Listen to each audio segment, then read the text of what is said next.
Welcome to Shiny New Clients, the marketing podcast that helps you attract shiny new clients to your business.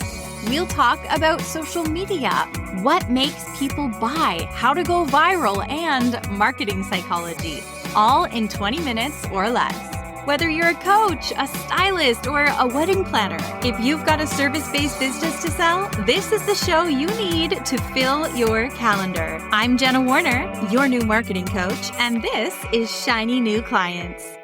This is going to be a super short episode, but I found this really helpful, and I hope you find this helpful as well. When I first got into business, I wasn't familiar with this world of mindset. I didn't know what that meant.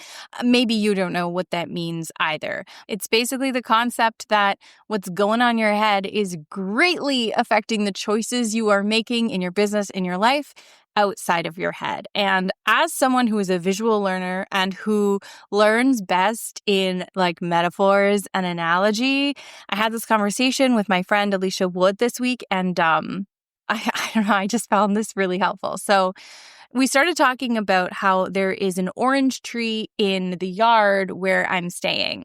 And someone had once told me that one of the ways to like bring abundance into your life is to look for something around you that is abundant and then anchor it. And then it's like every time you see that thing that is abundant, you remember this concept of abundance and you draw more abundance to you, okay? It's a little bit woo, but I loved it.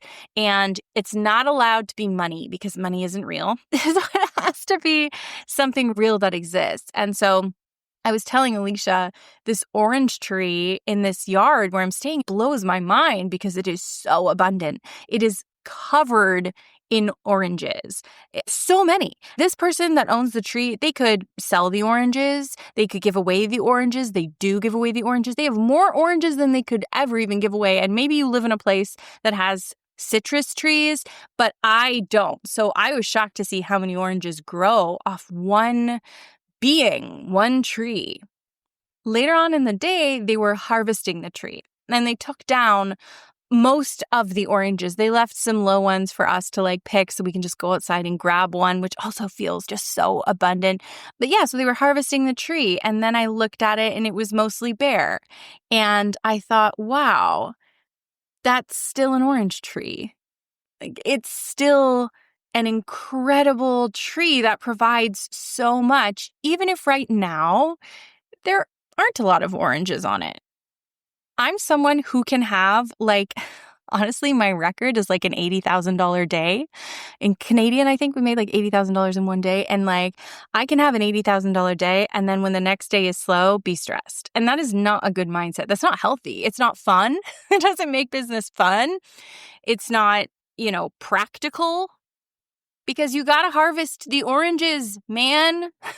Just because you don't make sales one day doesn't mean you are not a good business owner. Just because you have seasons where there's a lot of sales and then seasons where you focus on delivery or seasons where you focus on growth and generosity and giving, especially when you're talking about content creation, seasons where you're just like posting a bunch of really fun stuff that grows your account, gets eyeballs on you, you're still good. You're still a good business owner. You're still a good orange tree. Here's another thing about this orange tree.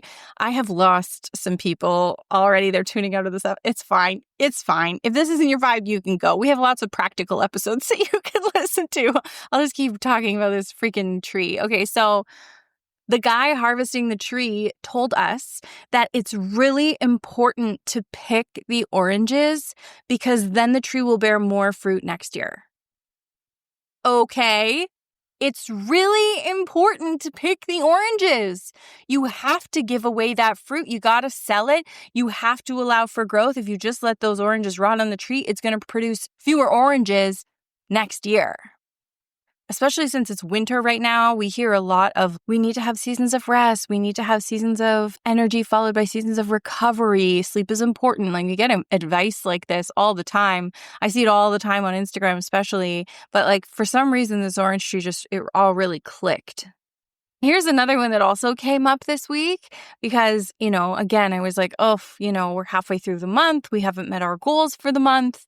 And my husband goes, the team that just won the Super Bowl, they're the best in the world right now, right? Like, they have the title and they still lost 3 or 4 games during the season. I was like, wow. Yeah, of course. Like, I really am an optimist. I really try and have a positive attitude all the time. I don't even like when people say, well, you can't win them all, because my brain goes, why not? Why can't we win them all? Let's win them all. But seriously, the best team in the world didn't win every game in the season, and they still came out on top. I hope this episode found who it was supposed to find today. Think of me next time you're in the grocery store in the produce aisle. You're the best. Don't forget it. Let yourself have seasons. I love you. Okay, bye.